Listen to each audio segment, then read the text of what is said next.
Assalamualaikum warahmatullahi wabarakatuh. Alhamdulillah, alhamdulillahilladzi arsala rasulahu bil huda wa dinil haqq liyudhhirahu 'ala ad-dini kullih wa kafaa billahi shahida. Asyhadu an la ilaha illallah wa asyhadu anna Muhammadan 'abduhu wa rasuluhu la nabiyya ba'da. Allahumma shalli 'ala Muhammad wa 'ala alihi wa sahbihi wa man tabi'ahu bi ihsanin ila yaumiddin, amma ba'du. Kita bersyukur kepada Allah Subhanahu wa ta'ala atas segala nikmat yang diberikan oleh Allah kepada kita semua, terutama sampai pada pagi hari ini kita masih diberikan kekuatan iman dan Islam. Kita masih diberikan kesehatan serta kesempatan sehingga kita masih bisa melaksanakan kewajiban kita salat subuh berjamaah, dan kita lanjutkan dengan mengkaji agama Allah Subhanahu wa ta'ala. Mudah-mudahan kesempatan yang semacam ini senantiasa diberikan oleh Allah kepada kita semua sampai nanti kita menghadap kepada Allah yang tentunya dalam posisi husnul khatimah. Salawat salam tetap terlimpahkan kepada Rasulullah Muhammad SAW sebagai khatamul anbiya wal mursalin, penutup para nabi dan rasul, yang tidak ada nabi lagi sesudah Nabi Muhammad SAW. Para jamaah yang dimuliakan oleh Allah, para sahabat Rasulullah SAW, mereka itu adalah orang-orang yang lembut hatinya. Mereka adalah orang-orang yang lembut hatinya. Mereka juga, para sahabat Rasulullah SAW, itu banyak menangis di hadapan Allah Subhanahu wa ta'ala. Banyak menangisnya ini karena mereka menganggap bahwa mereka ini masih belum bisa secara sempurna, di dalam memenuhi hak-haknya Allah Subhanahu wa ta'ala. Inilah yang kemudian kita sebut dengan khauf. Ada istilah roja, ada istilah khauf. Kalau roja itu di dalam konteksnya memang mengharap kepada Allah untuk supaya Allah ini senantiasa mengampuni, dan khauf itu betul-betul takut kepada Allah, takut kalau Allah itu memberikan azab, memberikan siksanya. La'anallahu ayyarhamahu. Jadi banyak nangisnya mereka para sahabat ini dalam rangka roja tadi itu. Mudah-mudahan Allah itu memberikan rahmat kepada mereka para sahabat Rasulullah sallallahu alaihi wasallam. Rasulullah Muhammad sallallahu alaihi wasallam bersabda, "Lau ta'lamuna ma a'lam." Andai kata kalian itu mengetahui apa-apa yang aku ketahui, la dhahiktum qalila, maka pasti kalian itu tertawanya itu sedikit.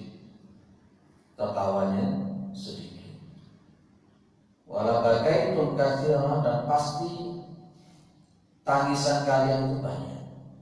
Ini kata Nabi. Andai kata kalian, kata Nabi kepada para sahabat, mengetahui apa yang aku ketahui, kalian pasti banyak menangis dan sedikit sekali tertawa. Kita ini banyak tertawa atau banyak menangis setiap hari? Kalau kita memang banyak tertawa, ya itulah yang membuat hati kita jadi keras. Yang kata Rasulullah Muhammad SAW, iyyakum wa kathratad dhahiki fa inna kathratad dhahiki tumitul qalba. Takutlah kalian karena banyak tertawa.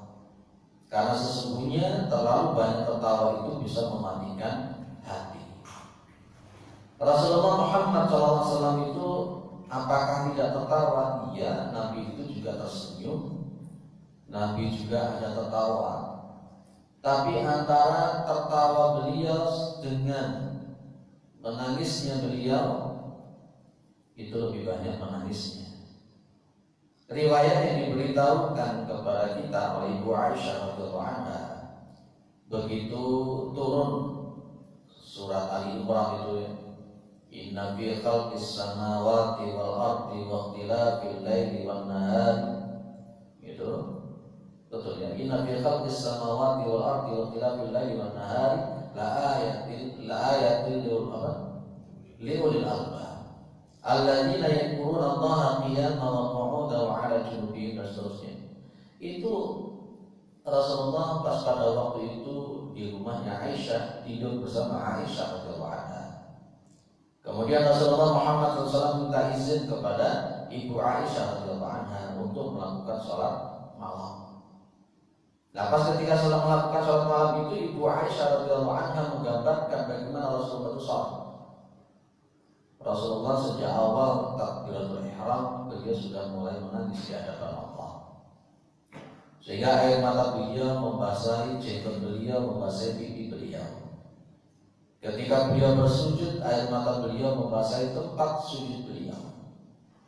Dan termasuk Ibu Aisyah radhiyallahu anha menggambarkan bagaimana Rasulullah sholat yang begitu panjang, sampai Ibu Aisyah mengatakan hatta tatafattara qadamahu, sampai kedua kaki beliau itu bengkak. Inilah tangisan-tangisan Rasulullah Muhammad SAW. Tidak jarang kemudian Rasulullah Muhammad SAW meminta sahabat yang lain seperti Abdullah bin Mas'ud untuk membacakan sebuah ayat, sebuah surah. Maka di situ kemudian beliau mengatakan kepada Abu Mas'ud, "Ibuna, berhenti di sini." Dan ternyata kemudian Rasulullah itu menangis. Nah, para sahabat Rasulullah SAW ini pun juga adalah orang-orang yang lembut hatinya, banyak nangisnya karena merasa bahwa dirinya ini masih belum bisa menunaikan hak-haknya Allah secara sempurna. Kalau Rasulullah begitu banyak menangisnya di hadapan Allah, kalau para sahabat Rasulullah SAW begitu banyak yang menangis di hadapan Allah Subhanahu Wa Taala, apakah kita yang penuh dengan dosa, kita penuh dengan kelalaian, kita penuh dengan maksiat, kita penuh dengan dosa, tentu lebih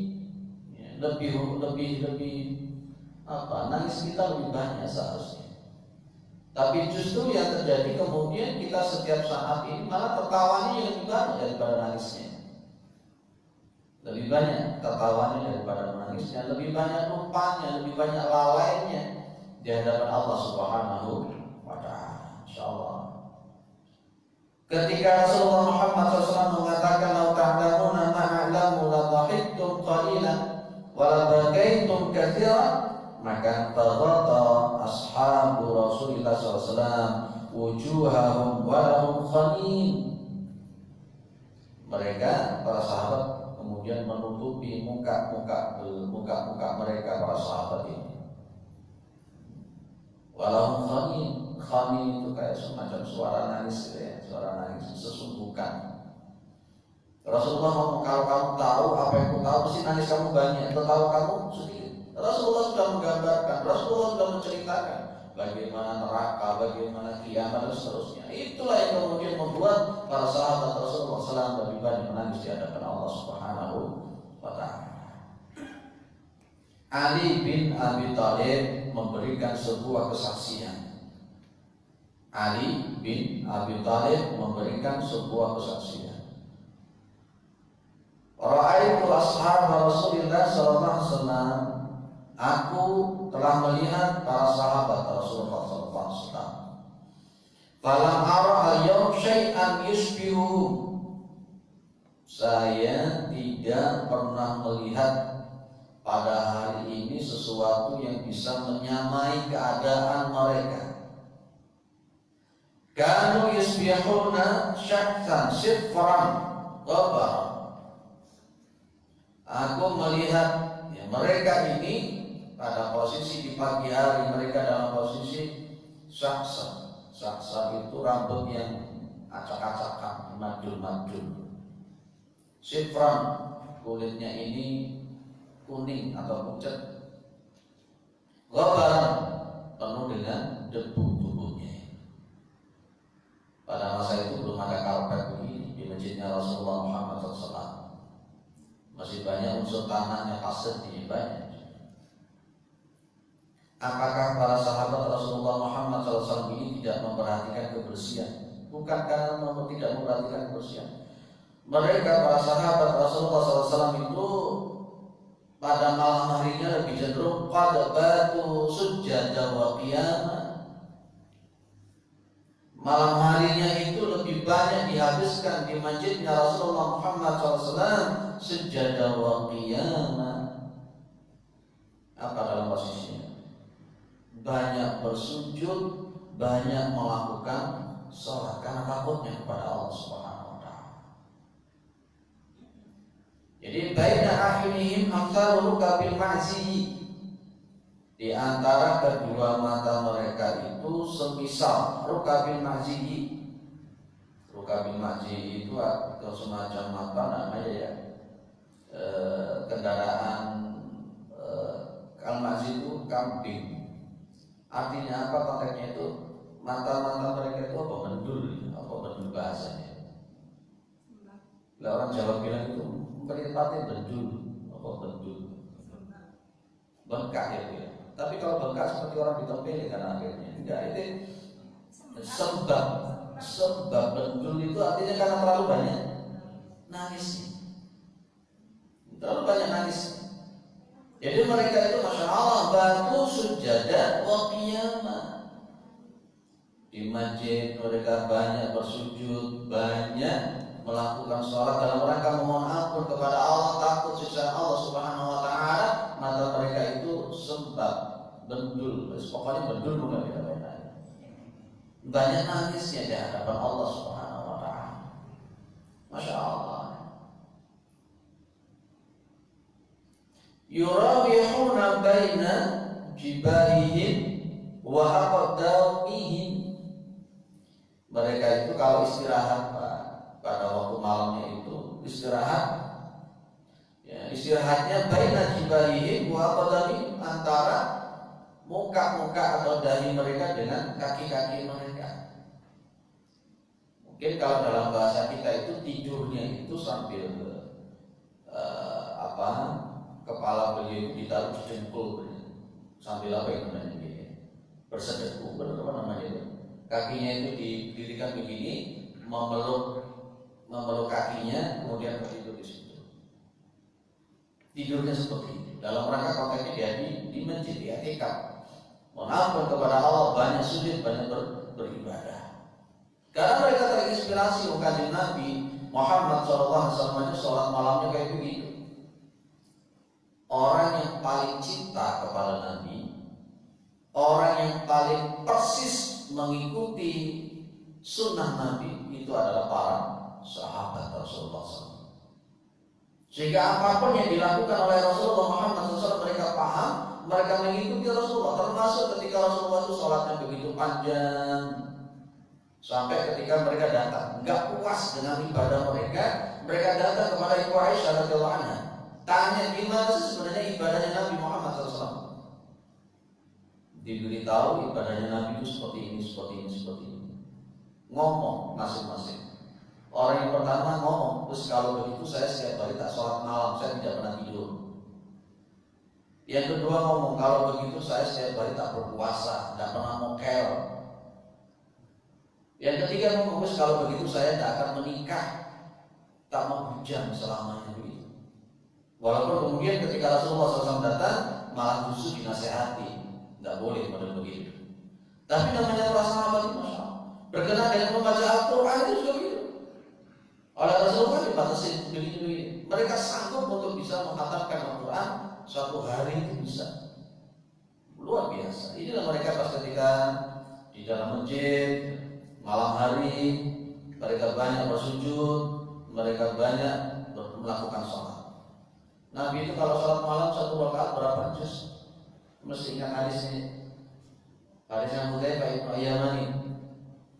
Rasulullah 1 rakaat mampu untuk menghabiskan surat Al-Baqarah, Ali Imran, An-Nisa sekaligus dalam 1 rakaat. Itu Nabi. Itu Nabi. Luar biasa memang Nabi Muhammad SAW. Padahal Nabi itu dijamin masuk surga ya Pak ya. Padahal Nabi Muhammad SAW itu dosa-dosanya semuanya diampuni oleh Allah Subhanahu Wa Taala. Tapi sholatnya itu seperti itu. Inilah yang menjadi inspirasi para sahabat Rasulullah Muhammad SAW. Banyak nangis. Fa'idha asbahu tamadu kama yumidu asyajaru yaw marrihi. Maka apabila pagi-pagi hari tamadu kama yumidu asyajaru, tamadu kama yumidu asyajaru, seperti goyangannya pohon ketika terkena angin. Ini diantara dalil orang yang membolehkan dzikir itu sambil goyangkan tubuh.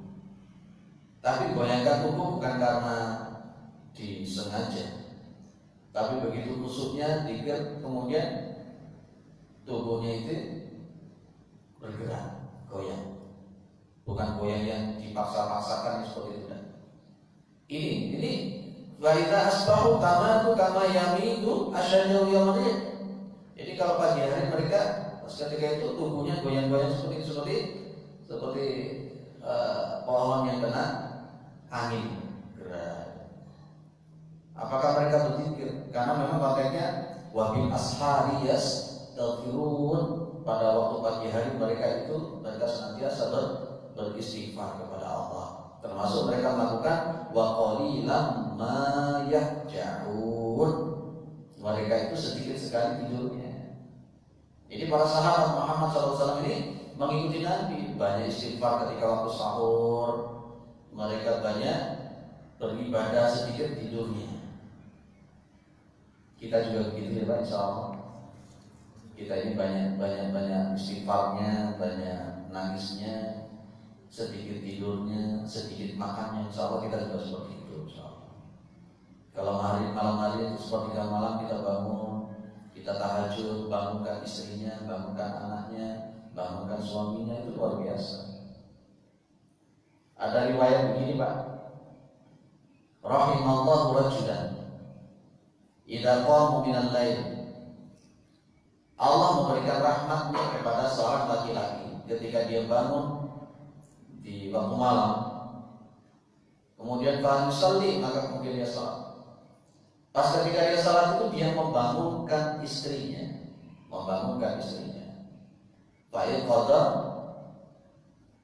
zaujahu fa in abat, dan ketika istrinya itu tidak mau dibangunkan, maka kata Nabi fanatiha wajhaha bil ma'i, maka laki-laki tadi itu memercikkan air itu di muka istrinya. Itu kata Rasulullah rahimahullah, Allah memberikan rahmat kepada laki-laki yang model begitu, supaya apa? Istrinya diajak bangun untuk diajak salat bareng, salat malam bareng. Oh, itu rahmatnya Allah begitu luar biasa. Sebaliknya kata Nabi rahimallahu imra'atan idza qamat minal laili fa tusalli fa ayqadha zawjaha. Allah memberikan rahmat kepada seorang wanita yang dia bangun di waktu malam, kemudian dia sholat dan membangunkan suaminya. Fa in aba, apabila suaminya itu tidak mau bangun, fanatijat wajhahu bil ma'i, maka wanita tadi itu memercikkan air ke muka suaminya. Ibu sudah dibangunkan sama suaminya, Bu? Enggak ya, bangun sendiri. Bapak sudah dibangunkan sama istrinya? Enggak, bangun sendiri. Ada yang pernah mengalami untuk memercikkan air itu ke muka istri atau suaminya? Kalau untuk sang istri mau memerciki air itu ke muka suaminya, takut dosa. Tapi sebenarnya Rasulullah memberi, tentunya dengan kesepakatan. Sang suami bilang sama istrinya, Ibu kok bilang gitu sih? Ya Humairah, wahai bibi yang kemerah-merahan, tolong nanti saya dibangunkan. Kalau gak bangun, tolong dipersiki muka saya. Gosip ya. Yang istrinya juga bilang begitu, Mas, nanti kalau malam saya tolong dibangunkan, kalau gak bangun, tolong saya dipersiki air muka saya. Tuh, bagus loh. Kemudian salat bareng. Indah sekali, kemudian mendoakan anak-anaknya dan seterusnya.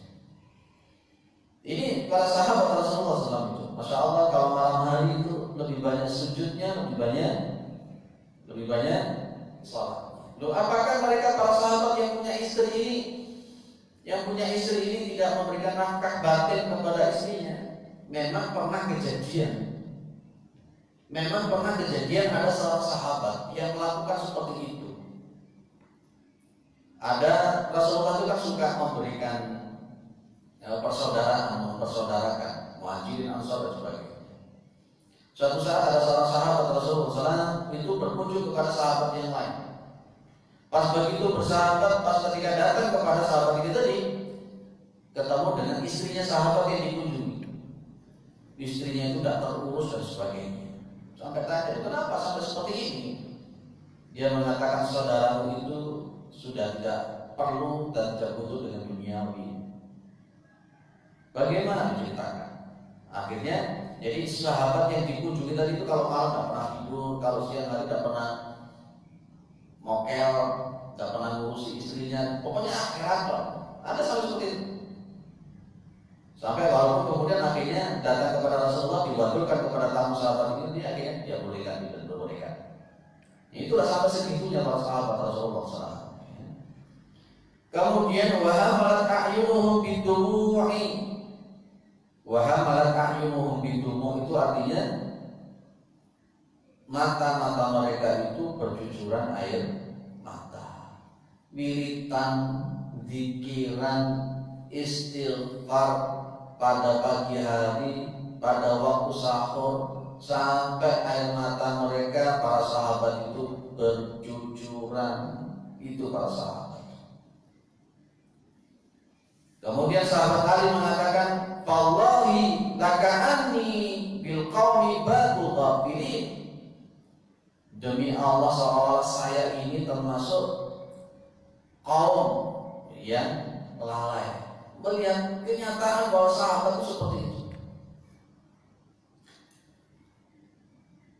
Bapak Ibu yang dimuliakan oleh Allah, tahukah jenengan bahwa Umar bin Khattab itu karena ya Umar bin Khattab radhiyallahu anhu fi wajhihi khattani aswadani. Di matanya Umar bin Khattab itu ada khattani aswadani. Jadi ada dua garis hitam di bawah. Kenapa? Min kathratit dumu'i, karena saking banyaknya nangis. Jadi di wajahnya Umar bin Khattab itu ada dua garis hitam. Saking banyaknya nangis. Kita ada juga ya. Di wajah kita ada garis hitam juga ya.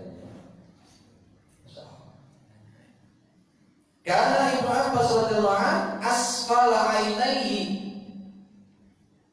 adalah Ibnu Abbas radhiyallahu anhu di bawah kedua mata beliau. Di bawah kedua mata beliau Ibnu Abbas radhiyallahu anhu mithlu syirabil bari, seperti ada syirabil bari, itu artinya tali sendal. Jadi menggaris di sini juga. Kenapa? Min kathratil bukai, karena saking banyaknya nangis. Loh, itu Umar bin Khattab, sahabat Rasulullah SAW, banyak nangis di hadapan Allah Subhanahu wa ta'ala. Masya Allah, nikmat Pak, betul kalau memang kita di hadapan Allah pada waktu sahur, berzikir, beristighfar, kemudian menangis di hadapan Allah, itu luar biasa. Luar biasa. Tapi memang jarang ya orang-orang yang semacam ini. Tapi para sahabat Rasulullah SAW itu gandengan antara apa tadi Pak? Antara roja dengan khauf. Diawali dengan khaufnya dulu, takut kepada Allah, takut dengan hisabnya Allah, takut karena azabnya Allah karena belum menunaikan hak-haknya Allah Subhanahu wa taala, dan mengharapkan kepada Allah supaya Allah memberikan rahmat, supaya Allah memberikan ampunan. Baik, yang menjadi masalah itu ketika seseorang sudah merasa aman dari azabnya Allah. Kalau orang itu sudah merasa aman dari azabnya Allah, itu berbahaya. Allah Gusti Allah Maha Pengampun itu. Wis aku saiki tak maksiat dhisik. Wis aku tak dadi wong beling dhisik, wong gablek dhisik. Engko Gusti Allah yang ngampuni. Lain ini berbahaya. Ya pas ketika melakukan maksiat, ketika jadi orang nakal, tiba-tiba kemudian nyawa dicabut oleh Allah, bagaimana? Karena posisinya idza jaa ajaluhum la yastakhiruna sa'atan wa la yastaqdimun. Apabila nyawa itu sudah dicabut oleh Allah, ajal itu datang, la yastakhiruna sa'atan wa la yastaqdimun, tidak akan diundur dan juga tidak dimajukan. Hati-hati, mas sekarang masih muda saja, umur saya masih panjang. Nah ini bahaya ini. Merasa aman dari siksaan Allah itu bahaya. Saya masih muda, nanti masih panjang usia saya, ini berbahaya. Kayak yo-yo. Nah jadi kadang-kadang kita bisa melihat di sekeliling kita orang-orang model seperti itu.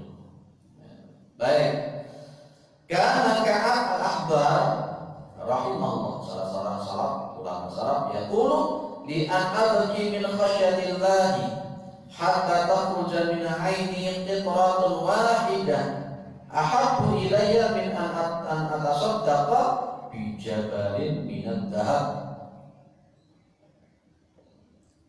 Sesungguhnya andai kata saya menangis karena Allah Subhanahu wa taala, saya menangis karena Allah Subhanahu wa taala sampai keluar dari mata saya ini qitratun wahidatun, tetesan, satu tetesan saja, satu tetesan saja.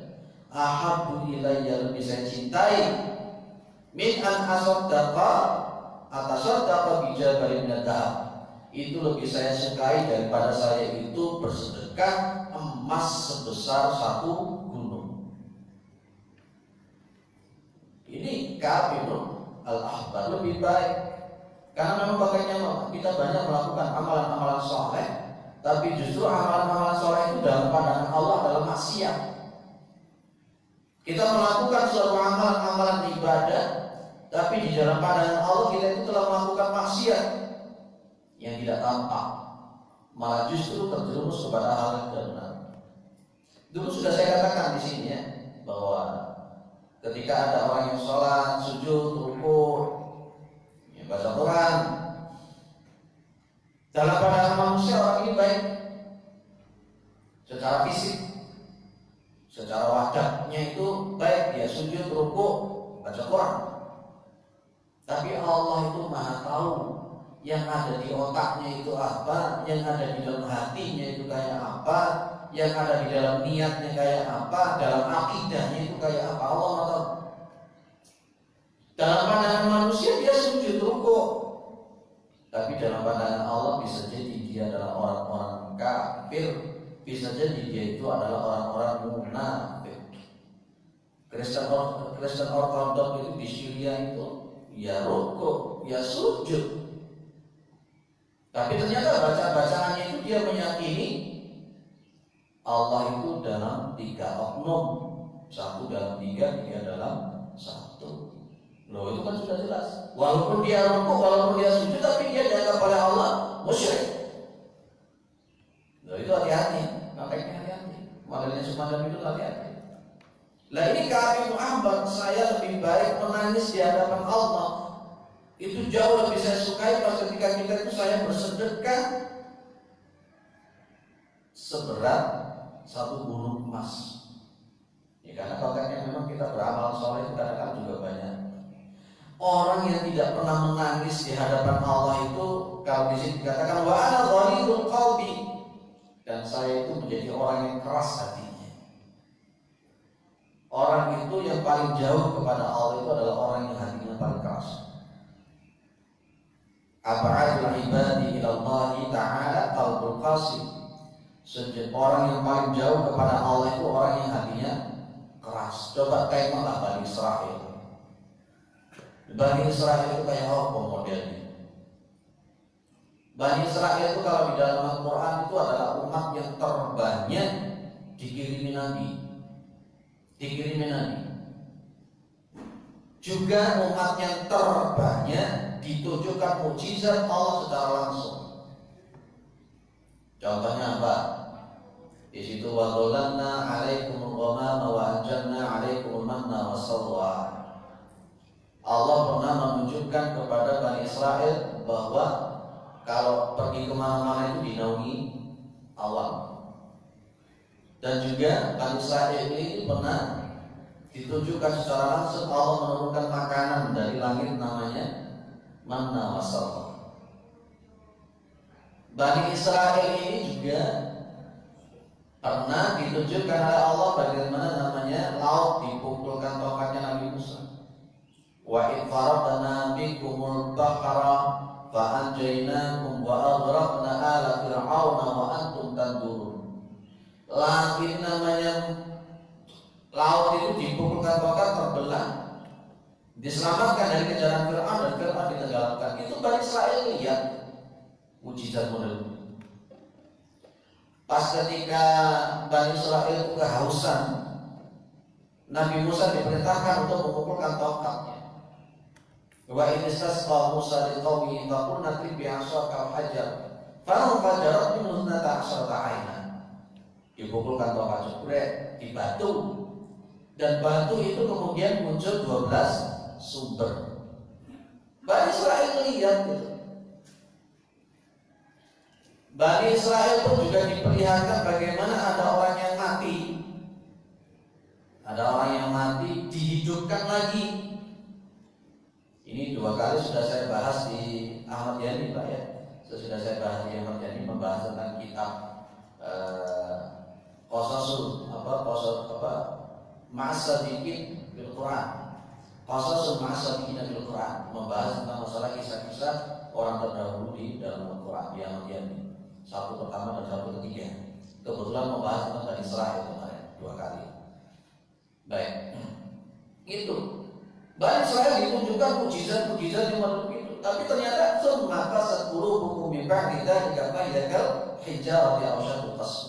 Hati Bani Israel itu yang keras. Melihat mujizat yang semacam itu tidak membuat Bani Israel jadi tobat, tidak membuat Bani Israel itu jadi benar, tapi malah justru menjadi jadi.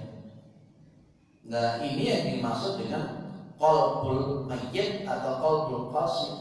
Orang itu kalau hatinya itu sudah mati, hatinya itu sudah keras, tidak mungkin dia bisa nangis, menyesali perbuatan-perbuatannya, menyesali kesembronoannya tentang masalah haknya Allah Subhanahu wa taala. Mungkin istilahnya dicelup yoran jemek, di PP yoran garing.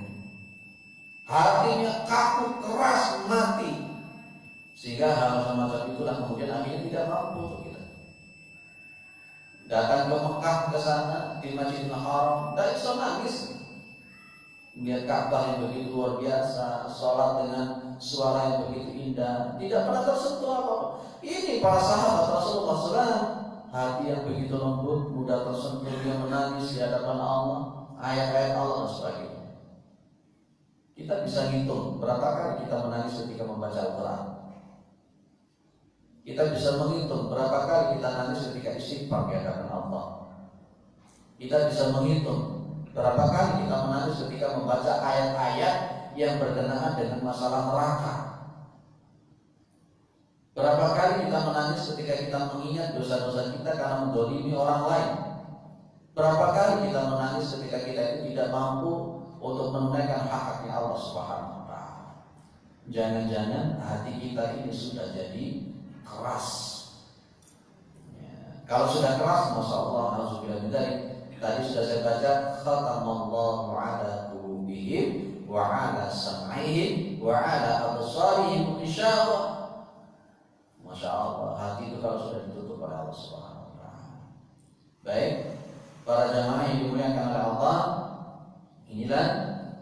para sahabat Rasulullah SAW. Nanti kita mencoba berupaya keras mengamalkan surat Al-Dhariyat ayat 17 dan 18. Al-Dhariyat 17 dan 18. Al-Dhariyat yang 17 itu adalah kanu qalilan ma yaj'un. Mereka para sahabat Rasulullah SAW, orang-orang mukmin itu sedikit mereka itu tidur. Yang Al-Dhariyat ayat 18, wabil asharihim yastaghfirun, dan pada waktu sahur mereka memperbanyak untuk beristighfar kepada Allah Subhanahu wa ta'ala. Baik, monggo, ada yang perlu ditambahkan atau ada yang perlu didiskusikan? Yeah. Kalau kita melihat ibadahnya para sahabat Ustaz Musa, tapi akhir-akhir terjadi pada kehidupan masyarakat, seringkali terjadi baca Al-Quran secara khataman kelompok setengah hari dan selesai, bagaimana? Baik.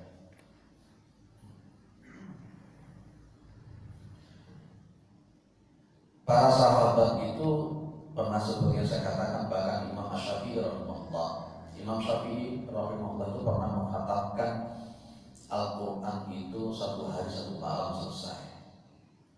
Kalau kita melihat di dalam kitab Adabul Islamiyah, itu Rasulullah sebenarnya melarang untuk mengkhatamkan dalam 1 hari itu, melarang. Apakah larangan ini bersifat haram ataukah bersifat tanzih? Larangan itu macam-macam. Rasulullah Muhammad SAW itu memberikan waktu, kalau bisa ya jangan sampai, kalau bisa 1 minggu itu lah khatam. Larangan ini memang banyak yang mengatakan sebagai bentuk tanzih, sebagai bentuk tanzih. Ada kata khatam 1 hari 1 malam juga boleh. Itu sebenarnya kata-kata Nabi Muhammad SAW itu isyarahnya adalah membaca Al-Quran itu jangan hanya sekedar khatam. Membaca Al-Quran itu jangan sekedar khatam. Dua-duanya harus kita ambil. Kita khatam Al-Quran itu juga harus, tapi memahami isi Al-Quran lebih harus lagi. Bagaimana kita bisa memadukan antara khatam dan paham. Pak, ada orang yang berkelompok, ada 4 orang khataman, per orang itu dijatah 10 juz selesai khatam. Ya, atau mungkin 10 orang berarti per orangnya 3 juz. Langsung 30 orang Pak, masing-masing 1 juz, sehingga nggak sampai 1 jam sudah khatam semua. Kalau ditanyakan apakah itu ada dalil atau tidak, jawabannya tidak ada dalil. Pada zaman Nabi Muhammad SAW itu tidak ada yang semacam itu. Kalau ditanya boleh atau tidaknya, saya hanya mengatakan bahwa itu tidak dilakukan oleh Nabi itu saja. Itu tidak dilakukan oleh Rasulullah. Tapi kalau dikatakan boleh, tidak ada dalil larangan. Tidak ada dalil larangan. Maka banyak ulama mengatakan boleh. Tapi kemudian yang paling pokok, yang paling penting bukan masalah itunya, tapi yang paling penting adalah bagaimana kita ini berkonsentrasi untuk memahami ayat-ayat Al-Quran itu. Ya, itu saja jawaban saya. Itu gimana? Jadi yang diharapkan oleh Nabi itu adalah yo khatam, yo paham, gitu dikatakan. Makanya salah seorang tabi'in itu mengatakan, salah seorang sahabat itu mengatakan, kami tidak menambah daripada 10 ayat sebelum kami ini hafal, memahami dan mengamalkan yang 10 ayat itu. Itu para sahabat. Sehingga kalau ada kata-kata ya ummu al-qauma aqra'uhum li kitabillah, yang berhak untuk menjadikan imam suatu kaum itu aqra'uhum li kitabillah, itu adalah idealnya yo banyak hafalannya, yo bagus makharijul hurufnya, tajwidnya, dan juga paham. Sebenarnya begitu. Karena nanti kalau jenengan lihat banyak ada beberapa hadis Rasulullah SAW itu menegaskan nanti di akhir zaman itu ada istilah nasbun yattaqiduna al-Qur'ana mazamir. Nanti akan muncul pemuda-pemuda yang menjadikan Al-Quran itu seperti seruling-seruling.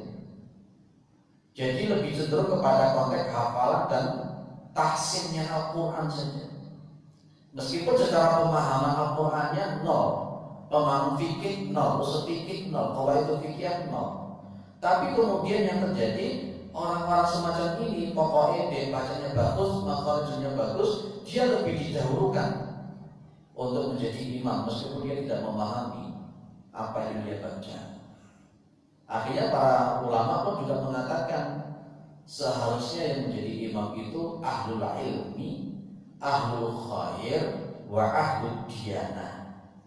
Makanya ya ummu al-qaum aqra'uhum bi kitabillah itu ketika memang ini ada orang yang hafalannya mungkin tidak banyak, tapi bacaannya standar, tajwidnya makharijul hurufnya, tapi dia paham dengan ilmunya, paham dengan tafsirnya, paham dengan fikihnya. Dengan anak muda yang ini hafal 30 juz, bacaannya bagus, suaranya bagus, tapi tidak paham tentang masalah fikih, tidak paham tentang ilmu agama, maka sebenarnya para ulama lebih cenderung yang ini yang dimajukan. Ini yang dimajukan. Kalau sementara ini selama ini kan yang muncul sekarang ini kan justru yang didahulukan yang nomor 2, sehingga nanti apakah rukun di gimana, sunnahnya kayak apa, ilmunya kayak apa, pemahaman Al-Qurannya kayak apa, jadi tidak tahu. Padahal Nabi Muhammad SAW itu mengharapkan kalau jamaah dari imam di belakang ini orang yang berilmu, ketika batal tinggal maju saja. Kemarin saya bahas di Masjid Manarul Islam itu saya sampaikan kemarin. Ya, jadi harapannya Nabi begitu, khatam sekaligus paham. Kalaupun ada ritual semacam ini, saya hanya mengatakan itu tidak pernah dilakukan oleh para sahabat Rasulullah SAW. Itu saja. Ada yang lain? Cukup. Mudah-mudahan kita ini orangnya lembut ya, Pak, hati kita ini ya mudah tersentuh dengan ayat-ayat Allah, mudah tersentuh dengan sirah-sirah yang berkenaan dengan para nabi dan rasul. Mudah-mudahan kita adalah orang-orang yang istiqomah.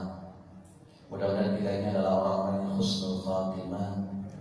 Mudah-mudahan kita yang masuk dalam surganya Allah Subhanahu wa Ta'ala. Mudah-mudahan anak-anak kita, keturunan-keturunan kita adalah orang-orang yang saleh dan salihah. Mudah-mudahan keluarga kita adalah keluarga yang sakinah mawaddah warahmah. Mudah-mudahan umur kita diberkahi oleh Allah, rezeki kita dilancarkan dan diberkahi oleh Allah Subhanahu wa Ta'ala, dan mudah-mudahan negara kita ini senantiasa aman, senantiasa damai, senantiasa dirahmati oleh Allah Subhanahu wa Ta'ala, senantiasa menjadi negara yang baldatun thayyibatun wa rabbun ghafur. Subhanakallahumma wa bihamdika asyhadu an la ilaha illa anta astaghfiruka wa atubu ilaik. Assalamualaikum warahmatullahi wabarakatuh.